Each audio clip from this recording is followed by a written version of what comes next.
So, against the advice of literally every human being I know, today I'm going to tell the story about how I went from being a happily married dad of 3 to a divorced, broke, single dad who lives with his mom. Strap in, I might get emotional, it might be a lot of edits,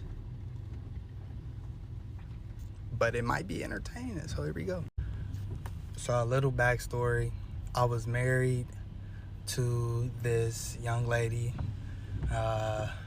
debating if I should say her name or not. I don't know, I'm not gonna say her name, even though, like, if you know me, you know her name. But I was married for a long time, 9 years, and my ex-spouse was in the military, the Navy specifically. So, you know, as a spouse, you kind of just follow them around wherever they get stationed or whatever, but the longer time you're in, the more kind of choice you have on where you go. Well, anyway, her last duty station, well, where this story is gonna mostly take place, was in Japan. Now, if you know me, you know I fucking love Japanese culture. I'm like big anime fan, I love fucking swords and shit, like, and I'm a fucking boy from Chicago. I ain't never really been nowhere, so I was really excited to go to Japan. Like, really excited. Now, there's gonna be like a lot of stuff that I leave out because, like, 10 minutes is not a long time to get this whole thing off, and nobody really wants to listen to 10 minutes, but just bear with me. So we get there, and I'm head over heels. Like, it's so much cool shit happening, like all of these cool temples, and the people there were really cool. It just was like really cool for me personally, but my relationship was not in a good place. So fast forward, it's our anniversary, and you know, we go out, we have a, you know, pretty good day, and towards the end of it, we're at dinner and we get into this massive argument. It's just a huge argument, and it ends with her saying that, you know, she thinks we need some time. So I say, okay, cool, like, you need time, that's fine. Like, I mean, we're in Japan, so like, I don't really know how that works. And she says, well, I just don't feel like we should be around each other at this moment. I'm gonna stay at a friend's house while you stay at our house.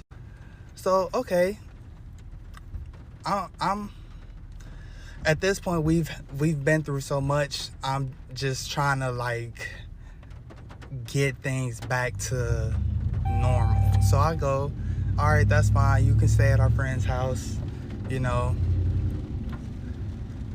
whenever you're ready to talk, just come by. So a few days go by, we barely speak to each other, except for like to see the kids or exchange the kids.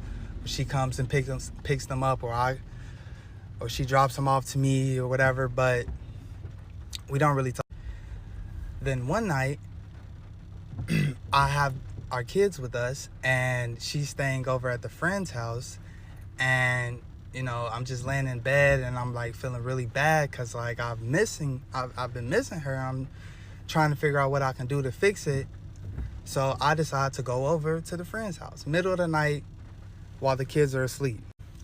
Now, this friend's house, if you know anything about like military installations, like housing is like a bunch of towers and they're close by. So the friend's house was the tower across the street. So kids are asleep, I set up the little monitor, I go to across the street, and mind you, it's midnight, so I'm thinking everybody's gonna be asleep, but from outside I can see that the master bedroom light is on. So I'm like, oh, okay, well, it's kind of late, but I mean, they adults, so I guess somebody would be awake. I go to the door, and I go to put the code in to go into the door, and the code doesn't work. So I knock. Nobody comes. I knock again. Nobody comes. I start banging on the door. Eventually, she comes to the door. Now, when she comes to the door, I just see in her face that she's like, what are you doing here? So I immediately just move past her. I walk in the house, and all the lights in the front are off, but the back room, the master, that light is on. So I walk directly back there. I look in the room, but nobody's in the room. So I walk back to her and I ask, where's the friend? If you can't tell by now, the friend's a man. It was actually her coworker, but I'll get to that part a little bit later. So she's like trying to stay calm. I'm asking, where is he at? I don't see him. I go in the other room, the kids' room, his kids' room, and he's laying in the middle of the bed while his two kids are asleep. So I politely tap him on his leg. Hey, bro, get up. Follow me. So, now the situation is kind of set where I know something is happening, and it's just about figuring out how the rest of the night's going to end. Oh, am I shaking? Trauma. So I get to pressing both of them and trying to get them to admit what they're doing. And as they are denying it, I feel myself getting angrier and angrier. And mind you, I'm a pretty big guy. I'm 6'4", 210 pounds. This guy, he's 5. He's smaller than me, just generally smaller than me. So he's pretty scared, which he should be. I was not happy. And after kind of cornering him, my ex-spouse admits that they were in a relationship. They were having a relationship with each other. And I kind of started freaking the fuck out, but then I remembered I was in Japan, bro, and if I ain't go to jail in Chicago, I'm definitely not getting locked up in no foreign prison, bro. That's just not gonna happen. So I did the one thing I could think of, and I called my mom right there. I called my mom and I said, tell my mom what you just told me. And she told my mom, and by the grace of God, I have like a great mother, because she immediately told me to leave. Didn't even mince words. Ion, you need to leave now. And I heard in her tone that she was probably right, and I just numbly followed her advice and walked home. And yeah, that's how I found out that my wife at the time had been cheating on me for weeks with some dude I thought might have been gay, but wasn't gay.